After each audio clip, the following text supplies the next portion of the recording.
Merci. J'ai des questions supplémentaires. Monsieur Sabatou. Ah non. Ah pardon. On se ressemble un peu. Oui, monsieur Mathias Rodeau, excusez-moi. Non, je vous en prie. Je suis désolé. Vous avez dit au Sénat, et vous avez répété ici même, qu'il y avait intervention politique sur les prévisions sur les prévisions du budget affichées par le gouvernement. Oui, alors déjà, est-ce que c'est intervention potentielle, probable, systématique? Ça, c'est une question en soi. Et surtout, j'aimerais savoir comment ça se passe très concrètement. C'est-à-dire à quel moment ça se passe entre le budget économique du mois de juillet et le dépôt du projet de loi de finances. Avec qui ça se passe? C'est-à-dire, est-ce que c'est des réunions entre direction du budget, direction du trésor, ministre, cabinet? Et à partir de quel support? C'est-à-dire, est-ce que, par exemple, on va dire sous cas 1, le ministre reçoit une prévision technique de la DB ou de la direction du trésor et ensuite dit ce chiffre ne me convient pas, on va en afficher un autre? Ou est-ce que c'est en amont de la prévision technique qu'on dit on va modifier un petit peu et la prévision technique va afficher un autre chiffre qui va ensuite prospérer? Sur ce sujet, je ne peux parler que de ce que je connais, c'est-à-dire ce que j'ai fait, ce qui remonte quand même il y a 30 ans, et ce que j'ai vu à travers les audits, notamment de 2002 et 2012, qui sont d'ailleurs les seules années pour lesquelles la Cour des comptes a obtenu toutes ces informations et pour lesquelles j'ai obtenu le dossier technique. Parce qu'il y a un gros dossier derrière les budgets économiques. Il y a une centaine de pages de fiches, de notes, etc. Donc c'est les seules années où je les ai vues parce qu'il y avait un changement de politique et donc un nouveau Premier ministre, un nouveau gouvernement qui a voulu faire un audit. Bon, ça n'arrive que dans ces années-là. Donc, mon expérience, qui s'est arrêtée en 2015, c'est que la direction du Trésor, autrefois la direction de la prévision, fait en effet son budget technique avec ses budgets économiques en juillet. Ces budgets économiques sont transmis au ministre et à son cabinet, alors au moins avec une note, mais vous les avez vues, ces notes. Voilà.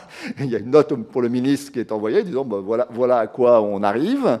Le dossier lui-même est envoyé au cabinet, souvent plus ou moins en partie ou pas, enfin, en général il est envoyé. Puis après, ça se passe de manière très informelle. Et ça dépend notamment, je dirais, quasiment c'est un problème personnel entre le conseiller économique ou le conseiller budgétaire du ministre et le directeur du Trésor et de la prévision. Ça se passe dans leur bureau et le directeur, la personne du cabinet, qui peut être le directeur de cabinet, il dit maintenant on va passer à la phase préparation du PLF en tant que tel et du rapport économique et financier. Bon, je trouve que là, votre prévision de croissance, le ministre trouve qu'elle est peut-être un peu trop pessimiste. Donc, il faudrait peut-être la remonter de 0,203 points. Et puis, le déficit, dans ses conséquences, Et donc, dans le REF. Et ça, c'est vraiment... Et c'est interpersonnel, et c'est pas formalisé, parce qu'il y a des conseillers qui vont mettre à cœur de prouver à l'administration que le ministre a raison et qu'il a d'excellentes raisons techniques que la prévision de croissance soit un peu plus optimiste.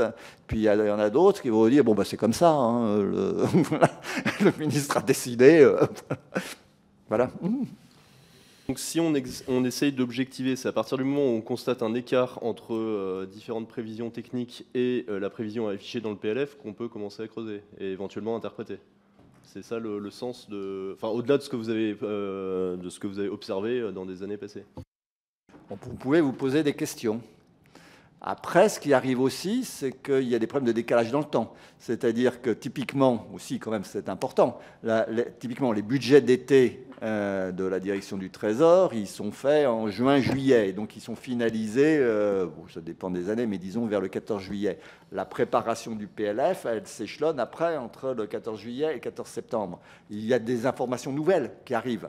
Et donc il y a Et donc, d'un côté, la direction du Trésor fait des notes, je dirais, alors beaucoup plus légères, hein, qui ne s'appuient pas sur les sociétés, en disant, bon, typiquement l'année dernière, on a des remontées comptables des dépenses des collectivités locales qui sont très inquiétantes et qui laissent entendre que elles augmentent bien plus que tout ce qu'on avait prévu.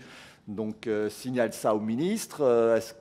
Et donc après, c'est dans ce dialogue très informel entre le cabinet et la direction qu'on en tient compte ou pas, ou plus ou moins, dans le rapport économique et financier. Mais il y a ça aussi. C'est que le problème, c'est que rien n'est totalement gelé. On parle de prévision, on peut parler de prévision technique, d'une note technique à une date donnée, avec il y a une note qui est datée, que vous les avez eues, ces notes datées. Après, ça peut évoluer après, à la fois techniquement et politiquement. Je peux. Vous avez dit que la Cour des comptes a eu une seule fois accès aux notes techniques. Est-ce qu'il vous paraîtrait de bonne politique qu'elle ait accès systématiquement, au moins pour le rapport de gestion, indépendamment de des documents que peut avoir le Haut Conseil des finances publiques par ailleurs? Je pense que si on obligeait l'administration à fournir ses prévisions techniques, elle vous dirait qu'elles n'existent pas. Elle vous fournirait des prévisions techniques qui ressemblent étrangement aux prévisions officielles.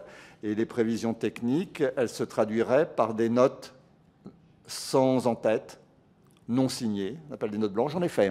Rien, totalement. Documents de travail qui n'ont strictement aucune signification. C'est pour ça que je ne crois pas trop, aussi pour ce genre de raisons, à la possibilité de donner quand même beaucoup plus de pouvoir au Haut Conseil des finances publiques. C'est pour ça que je me range plutôt à la dernière option de Pierre Moscovici. C'est on donne quand même plus d'informations, mais et puis il approuve, on est dans le comply or explain. En revanche, je pense que c'est beaucoup plus possible pour les prévisions de moyen terme. Je pense que l'administration y est prête à externaliser ses prévisions de moyen terme, parce qu'elle sait très bien, elle voit très bien qu'il y a un énorme problème, qui est qu'on a des programmes de stabilité, des lois de programmation avec des objectifs, des programmes structurels à moyen terme, avec des objectifs de déficit public qui n'ont strictement aucun sens à politique inchangée, qui nécessitent des efforts considérables, et je pense qu'elle verrait d'un bon œil que ces travaux techniques soient d'une façon ou d'une autre extériorisés. À N+3, en commençant par N+3. Des questions supplémentaires? Non? Ouais. Moi, je vous écoute, je trouve ça quand même intéressant, mais c'est peut-être parce qu'au fur et à mesure qu'on s'éloigne de Bercy, ça libère la parole, je ne sais pas. Mais je serais intéressé de réécouter maintenant, à l'aune de ce que vous nous dites, les auditions de membres actuels de Bercy, parce que la réalité que vous décrivez, elle est un peu différente quand même de ce qu'on a eu depuis le début de cette commission d'enquête.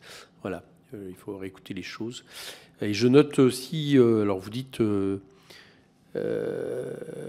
chose tout à l'heure dans ce que vous avez observé, c'est la nécessité très certainement de connaître les prévisions. Là, je parle notamment pour la loi de programmation, j'allais dire à politique constante.